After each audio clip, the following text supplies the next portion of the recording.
오늘은 사울과 빌립, 시몬 이 세 사람의 이름과 더불어 주보에는 없지만 부제로 우리는 누구인가 라는 제목으로 말씀을 함께 나누고자 합니다.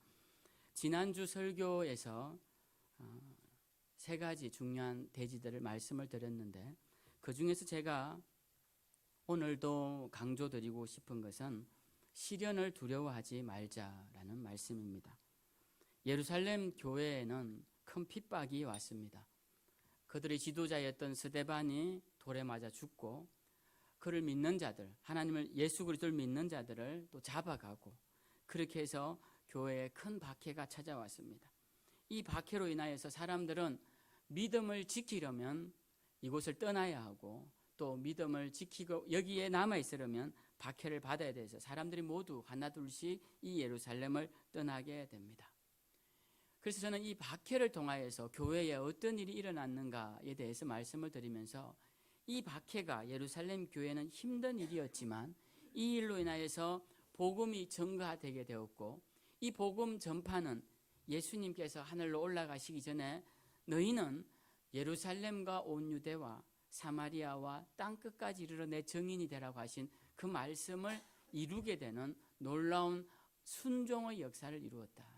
그것이 바로 이 시련이다라고 말씀을 드렸습니다. 그렇기 때문에 우리가 교회적으로 닥치는 시련, 나라적으로 닥치는 시련에 대해서 너무 두려워하고 염려하지 말자라는 것입니다. 그러면 개인적으로는 어떤 것이냐? 개인적으로도 여러분 시련에 대해서 너무 두려워하지 맙시다. 하나님은 시련이라는 바람을 통해 우리 인생의 배를 올바른 항로로 인도하실 때가 굉장히 많습니다. 그래서 하나님께서 바람을 불게도 하시고 파도를 치게도 하셔서 우리가 주님이 원하시는 방향으로 나아가게 할 때가 굉장히 많다라는 것입니다. 그렇기 때문에 우리는 시련 앞에서 두려워하거나 절망하지 말고 시련을 통해 말씀하시는 하나님의 음성이 무엇인지를 늘 분별하면서 그 뜻에 따라 나아가는 우리 모두가 되어야 할 것입니다. 저는 오늘 이 지난주 설교와 같은 본문인데요. 지난주에도 제가 8장 1절부터 17절까지 읽고 25절까지 묵상을 했는데 오늘은 읽지 않은 18절부터 25절까지 읽고 또 8장 전체를 앞부분을 또 함께 묵상하고자 합니다. 저는 지난주에 말씀드렸던 그 내용에 대한 부가적인 설교를 오늘 드리고자 합니다.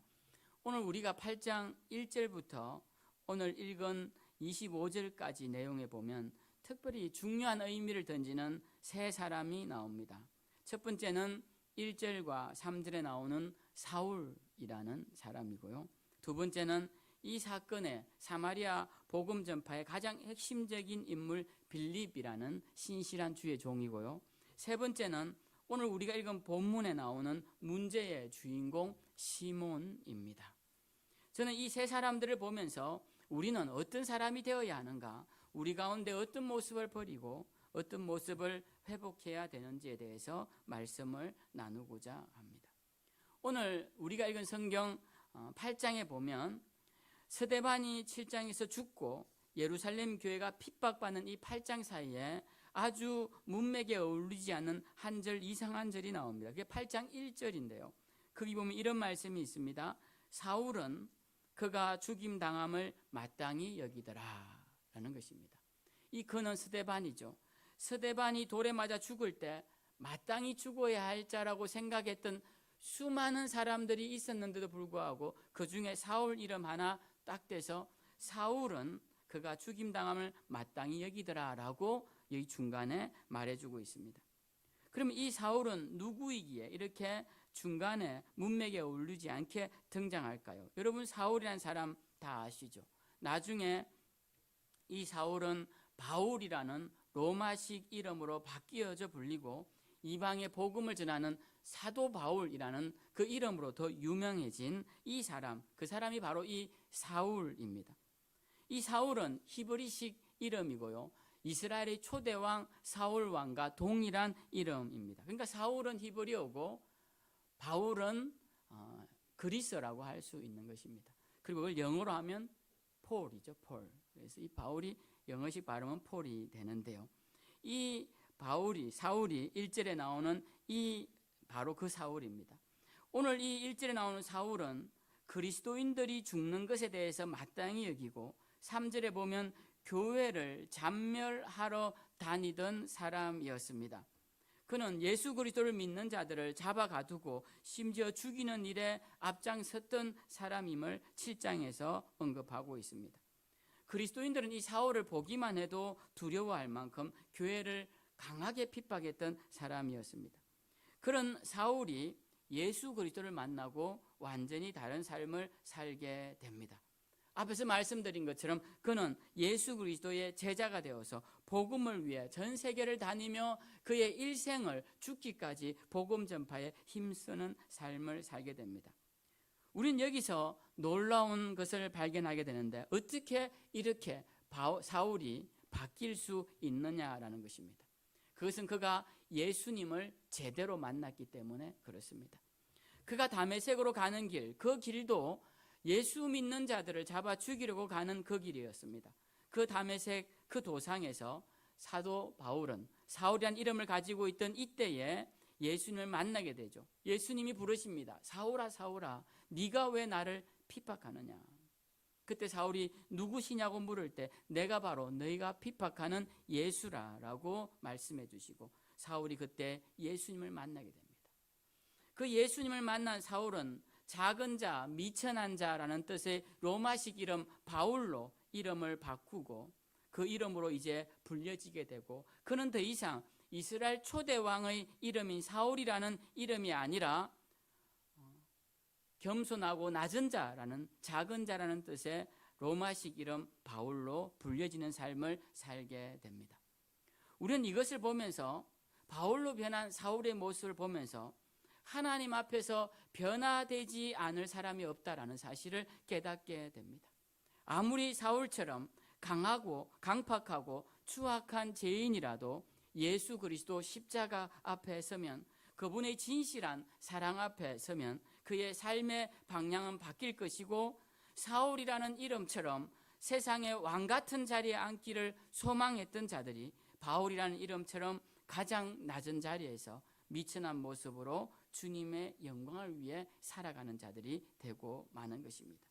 우리는 예수 그리스도를 만나면 그가 변화될 것이라는 그 믿음을 가져야 합니다. 여러분들 가운데 지금 누군가의 영혼을 위해 기도했다면 그가 돌아오지 않거나 그가 성장하지 않거나 그가 변화되지 않거나 하더라도 절망하거나 실망하지 마십시오. 그 돌아오지 않고 변화되지 않던 그 사람들 중에 저도 있었고 또 여러분들도 있었던 것입니다. 그러나 주님을 만나는 순간, 주님이 만나주시는 순간 저도 변하고 여러분도 변화해서 우리가 하나님 앞에 신실한 일꾼으로 변화되어 가는 것처럼 여러분들이 기도하고 있는 그 사람, 지금은 변화가 없어 보일지라도 지금은 그에게 성장이 없어 보일지라도 여러분 염려하지 마십시오. 하나님 앞에 서면 하나님께서 불러주시면 구원받지 못할 자가 없다는 사실을 잊지 마십시오. 그래서 우리는 계속적으로 그들을 위해 기도하고 그를 위해 간구하고 그러면 그가 하나님을 만나는 순간 변화되어서 그가 변하여 하나님의 신실한 일꾼, 하나님의 놀라운 일꾼으로 변화될 것입니다. 저는 이제 토요일날 결혼하는 김영희 성도님이 그렇게 됐으면 좋겠습니다. 우리 정 사모님이 이제는 김영희 성도님의 아내가 되어서 살아가실 때 좋은 아내를 맞아서 김 성도님 믿음이 자라서 이젠 성도에서 집사가 되고 장로가 되고 또 하나님 앞에서 귀하게 쓰임받는 일꾼으로까지 성장하는 모습을 볼 수 있기를 바랍니다. 제가 결혼식 때 순서가 없어서 이걸로 대신하겠습니다. 하여튼 축복드리고 귀한 일꾼이 되시길 소망합니다. 우리 모두가 다 그런 소망을 가지면 좋겠습니다. 여러분 기도하는 기도의 대상자들 염려하지 마십시오. 주님 만나는 순간 그는 변화될 것입니다. 두 번째 등장하는 사람은 빌립입니다. 사마리아 선교를 시작하고 주도하며 큰 역사를 이루어낸 사람, 그 사람이 바로 하나님의 사람 빌립인데요. 그는 예수님의 제자 빌립이 아닙니다. 여기서 이 빌립은 7 집사로 세웠던 집사 빌립이었습니다. 그 빌립 집사는 그 당시 아무도 가려하지 않는 사마리아 땅에 가서 복음을 전합니다.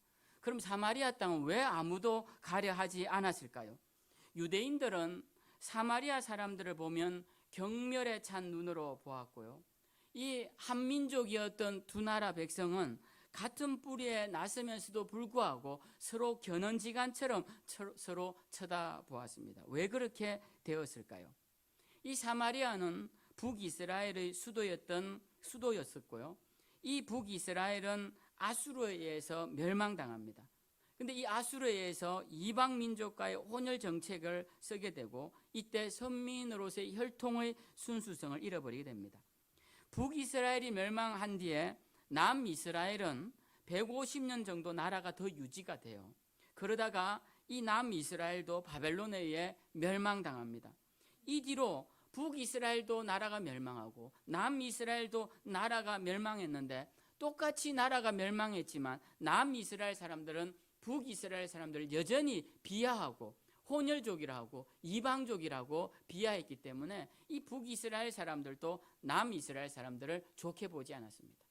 예수님 시대에도 사마리아로는 지나가지도 않고 돌아서 갈 정도로 사마리아 여인이 왜 유대인인 당신이 나에게 물을 달라고 말하느냐라고 할 정도로 물 달라는 대화까지도 안 할 정도로 아주 단절된 그런 수백 년간의 대립된 상황이 이 사마리아와 예루살렘의 상황이었습니다. 그런데 이 예루살렘 교회에 7 집사 중에 하나였던 빌립이 복음을 들고 어디에 가느냐? 이 사마리아 땅에 가더라는 것입니다. 그리고 이 사마리아 땅에 가서 복음을 전하니 그들이 그 복음을 듣고 믿더라는 것이죠. 빌립의 사마리아 복음 전도는 단순히 이웃 나라에 복음을 전한 것이 아닙니다. 그는 인종적 편견과 감정적 대립 그리고 수백 년간 쌓인 이 반목의 장벽을 뛰어넘은 복음의 진전을 이루어낸 사람, 복음의 전진을 이루어낸 사람, 그것이 바로 빌립이라는 것이고 빌립 사역의 가장 큰 중요성은 바로 여기에 의미를 둘 수 있다는 거예요. 그래서 수많은 사람들이 곳곳에 흩어져 복음을 전했음에도 불구하고 가장 먼저 등장하는 이방인을 향한 전도가 사마리아 전도이고 거기에 빌립의 이름이 가장 먼저 등장하더라라는 것입니다.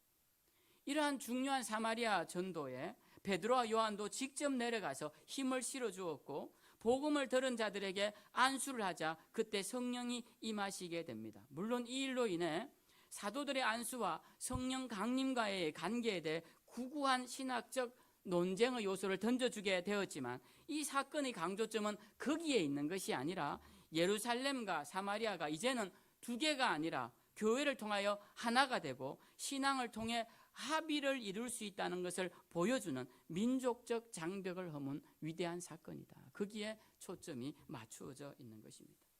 우리는 오늘 이 모습을 보면서 빌립과 같은 사람이 되어야 한다는 것에는 여지가 없습니다. 우리 그리스도인들은 내가 세운 장벽 안에 갇혀져 사는 사람이 되면 안 됩니다. 그리스도인들은 공동체를 이루어 우리만의 장벽을 세워 그 안에 있는 존재들이 아닙니다. 그리스도인이 된다는 것은 제 생각에는 그렇습니다. 내가 세운 경계를 허물고 하나님이 원하시는 더 넓은 지평으로 나아가는 것, 그것이 그리스도인이 된다는 것의 의미라고 생각합니다. 죄에 대해서는 엄격하고 죄인에 대해서는 관대하며 신앙에 대해서는 올고자야 하지만 세상이 심어놓은 신념들에 대해서는 관용적인 사람들이 되어야 되는 것이 바로 그리스도인이 되어야 된다고 생각합니다. 지금도 미국 사회에서는 백인 우월주의가 만연합니다. 기독교 국가라고 하는 그 나라에 기독교 복음으로 나라가 시작되었음에도 불구하고 그들은 세상의 통념, 이 민족주의에 벗어나지 못하고 인종주의에 벗어나지 못하고 아직도 백인 우월주의가 만연한 것을 보게 됩니다. 불과 몇십 년 전까지만 해도 흑인들은 백인들과 함께 학교를 못 가는 것, 그것도 말이 안 되는 이야기이지만 교회도 함께 못 갔습니다. 흑인과 백인이 함께 손을 잡고 교회당을 들어갈 수 없는 일이었습니다. 특히 남부 지방은 더더구나 그랬습니다. 미 남부 지역을 바이블 벨트라고 해요. 남부에서부터 서부로 올라가는 그 길을 바이블 벨트라고 하는데요. 그 남부와 서부 쪽에 얼마나 많은 인종 차별이 있었는지 모릅니다. 거기는 백인이 다니는 교회와 흑인이 다니는 교회가 따로 있었습니다. 우리가 잘 아는 마틴 루트 킹 목사는 흑인이었고, 불과 얼마 전 1963년 100년도 되지 않은 시간, 그때 그는 나에겐 꿈이 있습니다 라는 연설에서 하나 되는 사회를 외쳤던 것을 우리가 기억합니다. 거기에 말미에 보면 이런 말이 나옵니다. 나에게는 꿈이 있습니다. 언젠가는 조지아의 붉은 언덕 위에 옛 노예의 후손들과 옛 주인의 후손들이 형제의 식탁에 함께 둘러앉는 날이 오리라는 꿈입니다. 나에게는 꿈이 있습니다. 저의 4명의 어린 자식들이 피부색이 아니라 인격에 따라 평가받는 나라에 살게 되리라는 꿈입니다. 지금 나에게는 꿈이 있습니다. 저 엘라베마 주가 변하여 흑인 소년 소녀들이 어린 백인 소년 소녀들과 손을 잡고 형제 자매로서 함께 걸어갈 수 있게 되는 꿈입니다. 그러면서 그는 이사야 40장 말씀을 인용하는데요.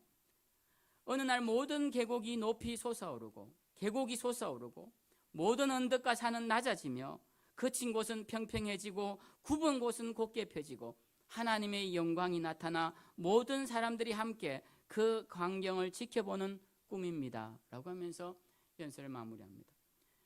여러분, 우리는 어떻습니까? 우리 사회도 반상의 차이라고 해서 양반과 상놈을 나누고 신분의 차이로 사람을 평가하는 사회, 그 사회가 얼마 전 우리나라였고 지금도 우리는 양반이네 상놈이네 서로 나누는 경우를 종종 보게 됩니다. 이 반목과 차별, 그 땅에 들어가 하나됨을 이룬 사람이 누구냐? 바로 빌립이었던 것입니다. 그래서 빌립은 대단하고 훌륭한 사람이었습니다.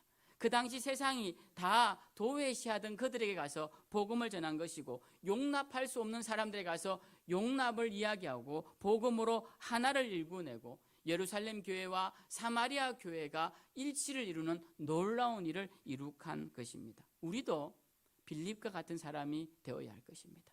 우리가 가는 곳에 화해가 있고 평화가 있고 일치를 이루는 자들이 되어야 할 것입니다. 세 번째 등장하는 사람은 바로 오늘 읽은 본문에 등장하는 시몬이라는 사람입니다.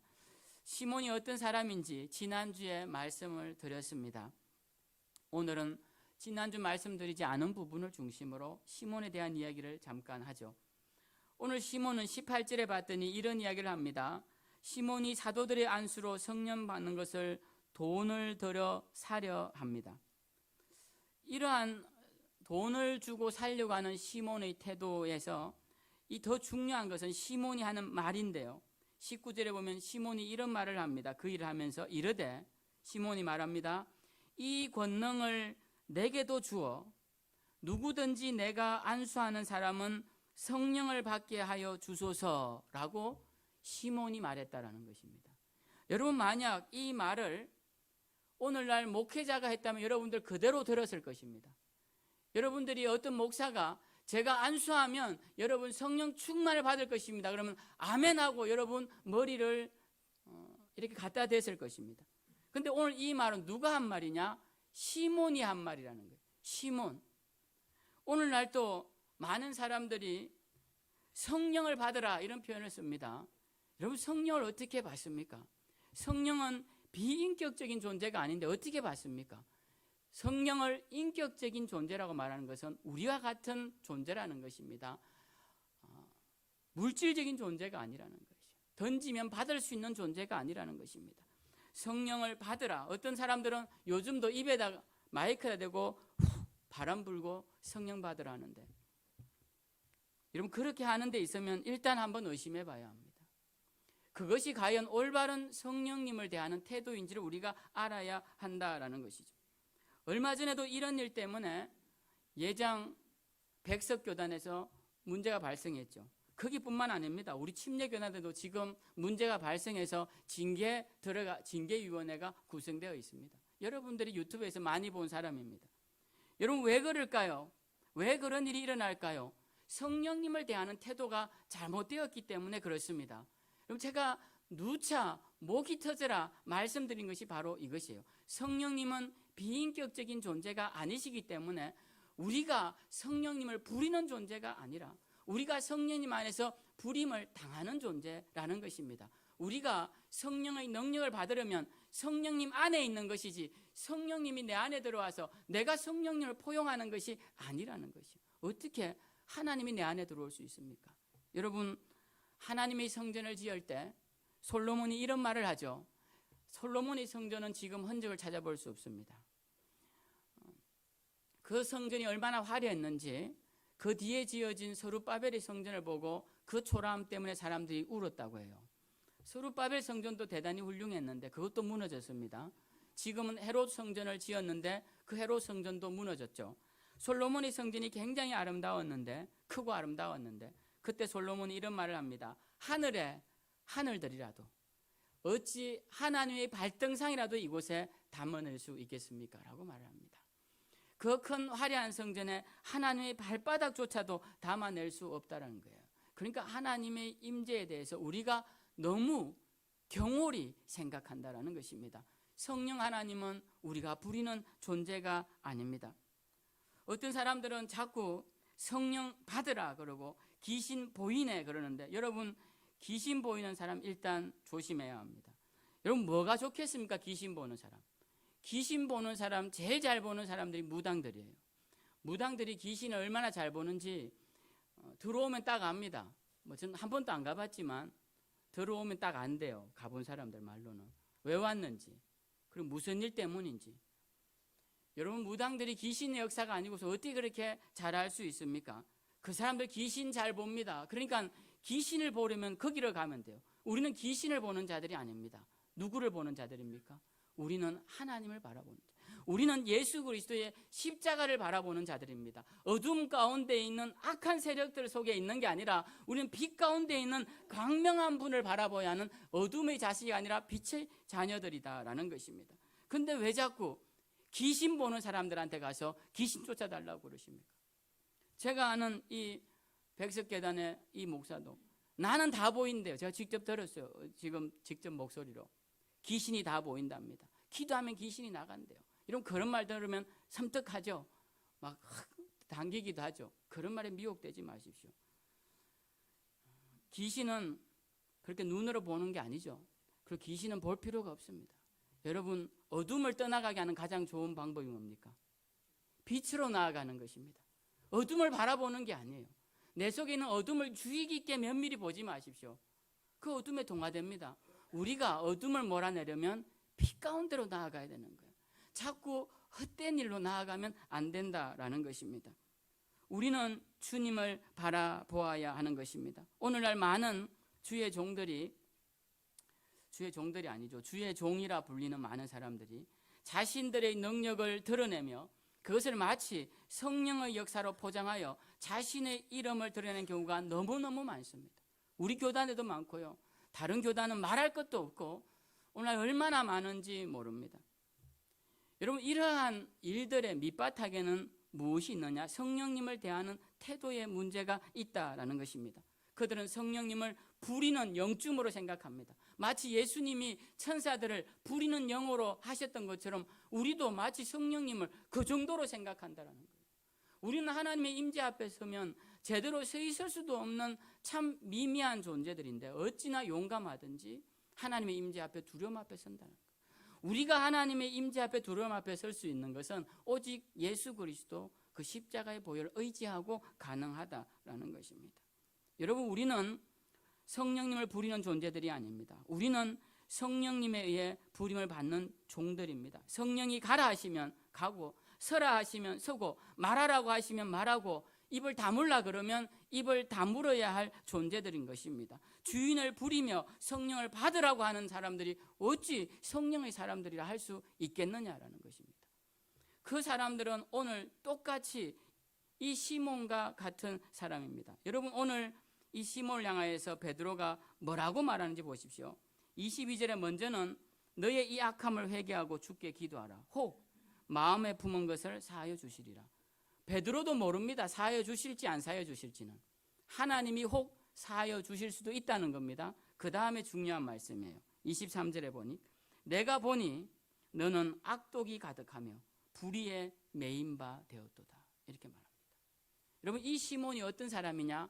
악독이 가득한 사람, 불의에 매인 바 된 사람. 그래서 성령을 자기 것으로 만들어 자기의 능력을 행사하여 많은 사람들을 미혹하려고 한 자가 바로 이 시몬이다라는 것입니다. 오늘날 또 이런 미혹하는 자들이 얼마나 많으냐는 거예요. 이런 사람들은 동일하게 시몬이 받았던 이 책망을 받게 될 것입니다. 뭐라고 받습니까? 악독이 가득한 자요, 불의에 매인 바 된 자다. 여러분, 성령님은 누군가의 능력이 되는 분이 아닙니다. 우리가 그분의 능력 안에 있어야 하는 분입니다. 성령님은 우리의 필요를 만족시켜주는 분이 아닙니다. 우리가 성령님의 요구에 순종해야 하는 것입니다.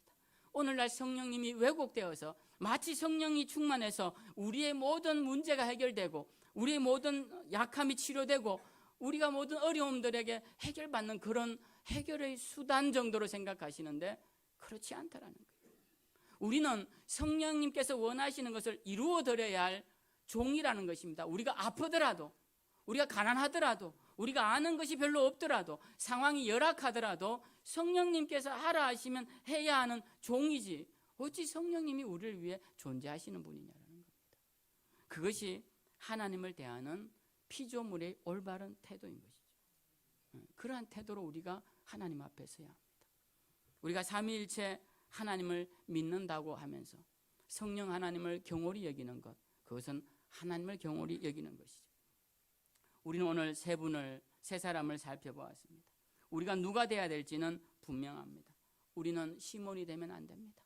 오늘날 그리스도인들 가운데 신앙이 좀 자라면 시몬처럼 되는 경우가 많습니다. 시몬도 앞에 보면 빌립의 설교를 듣고 전도를 듣고 열심히 그의 말에 순종하고 따라다녔다고 되어 있어요. 그럼에도 불구하고 성령의 능력을 보는 순간 그의 마음에 숨겨두었던 욕망이 올라오면서 성령을 도구화하려고 하는 악한 생각이 들어갔다는 것입니다. 굉장히 위험한 일입니다. 여러분, 능력을 함부로 사모하지 마십시오. 그 능력을 견딜 만한 힘이 있거든 사모하십시오. 은사를 함부로 사모하지 마십시오. 그 은사를 주를 위해 겸손히 사용할 마음이 있거든 사모하십시오. 그래서 우리는 시몬과 같이 되면 안 됩니다. 우리는 빌립 같은 사람이 돼야 됩니다. 영광이 나타나지 않아도, 그 이름이 드러나지 않아도 주님이 가라고 하시는 그곳에 가서 모든 편견과 차별을 없애고 주님 영광을 위해 살아갈 수 있는 빌립과 같은 사람이 되어야 할 것입니다. 오늘 말씀 기억하시고 오늘 모인 우리 모두들 다시 한번 주님 앞에 귀하게 쓰임받는 신실한 일꾼들 다 되시기를 주님의 이름으로 축원드립니다.